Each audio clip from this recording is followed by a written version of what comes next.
2019 मध्ये ज्यावेळेस मुख्यमंत्री पदाचा कार्यकाळ फडणवीसांचा संपला त्यावेळेस त्यांनी विधानसभेमध्ये त्याचबरोबर बाहेर देखील मी पुन्हा येईन असं सांगितलेलं होतं। मात्र ते पुन्हा येईन हे खुर्चीसाठी नाही तर महाराष्ट्रासाठी, महाराष्ट्राच्या विकासासाठी ते पुन्हा येईन म्हणाले होते आणि ते आता पुन्हा आले अशी प्रतिक्रिया काही वेळापूर्वीच माध्यमांशी बोलताना अमृता फडणवीसांनी दिली आहे।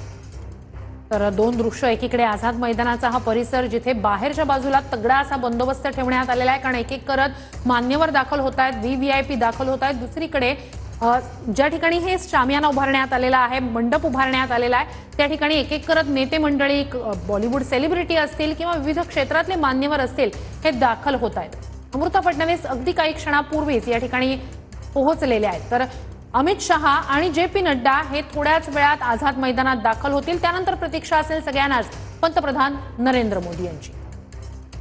तर या सोहळ्याच्या आसन व्यवस्थेमध्ये सुरुवातीलाच पहिल्याच रांगेमध्ये फडणवीस कुटुंबियांची बैठक व्यवस्था करण्यात आलेली आहे। तर अमृता फडणवीस या देवेंद्र फडणवीसांच्या पत्नी आता या ठिकाणी दाखल झालेल्या आहेत। सगळ्यांच्या शुभेच्छांचा स्वीकार करताना त्या दिसतायत। तर ही दोन्ही दृश्य आपण पाहतोय। अनेक दिग्गज मान्यवर व्हीआयपी लोक आता आझाद मैदानावर दाखल झालेले आहेत विविध क्षेत्रामध्ये, त्यामध्ये क्रीडा, कला, उद्योग अशा अनेक क्षेत्रातील मान्यवरांना या शपथविधी सोहळ्याचं निमंत्रण देण्यात आलेलं आहे आणि हा प्रत्येक जण आता या ठिकाणी पोहोचण्यास सुरुवात झाली आहे। नक्कीच सागर, भाजपसाठी हा दिवस अत्यंत महत्त्वाचा, फडणवीसांसाठी अत्यंत महत्त्वाचा, कारण 2014 मध्ये मोदी लाटेत जेवढे आमदार या ठिकाणी राज्यात निवडून आले होते त्याही पेक्षा जास्त आमदार या 2024च्या विधानसभा निवडणुकीत भाजपचे निवडून आलेले आहेत। म्हणजे एक प्रकारे या सगळ्या महायुतीच्या नेत्यांकडून म्हटलं जाते की ही सुनामी होती। अर्थात त्यासाठी अनेक ज्या योजना जाहीर करण्यात आलेल्या होत्या महायुती सरकारकडून, विशेषतः लाडके बहिणीचा उल्लेख केला जातो, काही लोकाभिमुख।